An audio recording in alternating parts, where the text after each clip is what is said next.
YCP నేత సజ్జల మీడియాతో మాట్లాడుతున్నారు. లైవ్ లో చూద్దాం. ఆయన బోలే బాబా అంటున్నాడు. ఎవరి బోలే బాబా? చంద్రబాబు నాయుడు హయాంలో హర్ష డైరీ అనే పేరుతో ఉన్నదే పేరు మార్చి బోలే బాబా అయింది. దానికి ఫ్యాక్టరీ ఇన్స్పెక్షన్కు ఆయన హయాంలోనే 18లోనే ఎప్పుడో 2018లో వెళ్ళారు. ఆయన హయాంలో టీటీడీలో అప్పుడున్న వాళ్లే సర్టిఫికేట్ ఇచ్చారు. దానికి ఎంతో 1,80,000 లీటర్ల ప్రొక్యూర్మెంట్ ఉందనో ఇంకో సంథింగ్ అలాంటిది ఏదో ఇచ్చారు. ఎలిజిబిలిటీ ఇచ్చిన తర్వాత వాళ్ళకి సప్లై ఆర్డర్ ఇచ్చారు. సప్లై ఆర్డర్ను వాళ్ళు ఎగ్జిక్యూటివ్గా చేశారు. వాళ్లను తరువాత ఎప్పుడైతే అది బోలేబాబా మా హయాంలో దానికి సంబంధించి ఇది ఆ రోజు ఉన్నదే మా హయాంలో వచ్చింది, రిజెక్ట్ అయింది.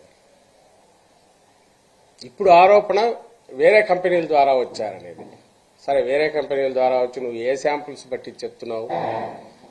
మళ్ళీ చంద్రబాబు నాయుడు గవర్నమెంట్ వచ్చిన శాంపుల్స్ నుంచే తీసుకున్నావు. ముందు చంద్రబాబు నాయుడు గారి గవర్నమెంట్ హయాంలో అదే బోలే బాబా ఎలిజిబిలిటీ వచ్చింది. హర్ష డైరీ అనే రూపంలోనే పేరు మార్చుకున్న తర్వాత 2019 సెప్టెంబర్లో ఎప్పుడు మా హయాం మాది మొదలయ్యాక దాన్ని రిజెక్ట్ చేశారు. తర్వాత 2024 మా ప్రభుత్వం దిగిపోయి చంద్రబాబు నాయుడు గారు ప్రభుత్వం వచ్చిన నెలకు వచ్చిన శాంపుల్స్లో నుంచి ఈరోజు టెస్ట్ చేసి అవి కూడా బోలేబాబా నుంచి రాలే, ఏఆర్ డైరీ అనే దాని నుంచి వచ్చిందని చూసి వాటిలో ఇప్పుడు ఏదైతే చెప్తున్నారో ఇవి కనపడుతున్నాయని అంటున్నారు. ఈ ఏఆర్ డైరీకి ఇంకా 1-2టికి బోలేబాబా అనేవాడు సప్లై చేశాడు. అది 19-24 మధ్యనే వాడు సప్లై చేసినట్టు, ఒకవేళ చేసి ఉంటే 19-24 మధ్య ఈ పాపాలనే జరిగినట్టు. వీళ్ళు మా దీంట్లో ఇన్వెస్టిగేషన్లో అక్కడికి పోయి ఖాళీ డ్రమ్ములు చూసినాము, లేదంటే ఇన్వాయిస్లు చూసి మేము పట్టుకున్నాము, అసలు లేనే లేదు అనేది ఇప్పుడు ఈ ఛార్జ్ షీట్లో అలిగేషన్ ఉంది. వాళ్ళు ఎవరో వాళ్ళందరికీ సంబంధించి ఎవరికి తెలియదు. రేపు విచారణలో న్యాయస్థానం విచారణలో తేరాల్సిందే అక్కడ ఉన్న ఏం జరిగింది. ఎందుకంటే ఈ పార్ట్ ఏదైతే ఉందో శాంపుల్స్ బేస్ చేసుకుని రికార్డెడ్గా అయితే ఎక్కడా బోలేబాబా లేదు. That is AR dairy. ఈరోజు ఏ శాంపుల్స్ అయితే వీళ్ళు పంపారు, ఇప్పుడు చేసిన సిట్టు ఛార్జ్ షీట్ తయారు చేసిన దాంట్లో బోలేబాబా అనేవాడు వేషం మార్చి వీళ్ళ ద్వారా చేశాడు అని అలిగేషన్ చేశారు. దట్ తేలేది న్యాయస్థానంలో తేలాల్సింది. పాయింట్ ఈజ్ ఎక్కడ కానీ ఇక్కడ ప్రభుత్వం కానీ, ప్రభుత్వం తరఫున ఉన్నవాడు కానీ, టీటీడీ బోర్డు కానీ, టీటీడీ బోర్డు సభ్యులు కానీ, టీటీడీ బోర్డు చైర్మన్ కానీ వీళ్ళందరూ దీంట్లో ఎక్కడో ఉన్నారనేది అయితే ఎక్కడ దాంట్లో లేదు. అలాంటి ఆరోపణ కానీ ప్రస్తావన కానీ వాళ్ళ దగ్గరికి వచ్చి వాళ్ళు ఇగ్నోర్ చేశారు లేదా చేయాలని వాళ్ళు ప్రస్తావించారనే ఆధారాలు, వాటికి సంబంధించిన ఆధారాలు కానీ ఏమీ లేవు. సో ఆ రోజు బోలేబాబా ఎంటర్టైన్ చేసింది చంద్రబాబు నాయుడు గారు ప్రభుత్వం అంతకుముందు ఉన్నప్పుడు. మళ్ళీ వీళ్ళు తీసిన శాంపుల్స్ ఎప్పుడు తీశారయ్యా అంటే 24 జూన్లో 12 ఈయన అధికారంలోకి వచ్చాక తీసిన శాంపుల్స్లో నుంచి, అంటే వీళ్ళ ప్రభుత్వం వచ్చాక తీసిన శాంపుల్స్లో నుంచి తీశారు.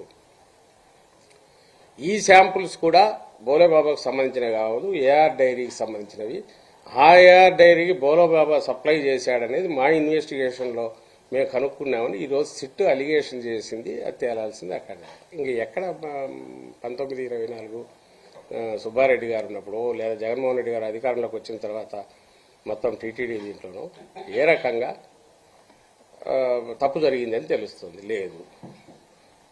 మూడవది, అప్పన్న అనే వ్యక్తి ఎవరైతే ఉన్నారో తనకు సంబంధించినంత వరకు ట్రాన్సాక్షన్స్లో అది న్యాయస్థానంలో తేలాలి. ట్రాన్సాక్షన్స్లో వచ్చిందా లేదా, ఎట్లొచ్చింది, అతనికి సోర్సెస్ వేరే ఉన్నాయా, అతను లాయర్లను పెట్టుకుని చూసుకుంటాడేమో తెలియదు. అతను విపిఆర్ ఆయన పిఏగా ఉన్నాడని, విపిఆర్ గారి భార్య ఆమె పర్చేజ్ కమిటీలో ఆమె మెంబరు. ఇవన్నీ ఎక్కడ ఎందుకు ప్రస్తావనకు రావట్లా? సిట్ దాంట్లో కానీ ఇంకో దాంట్లో కానీ అది కూడా రావాలిగా. నిజంగా వీళ్లకు వన్ సైడెడ్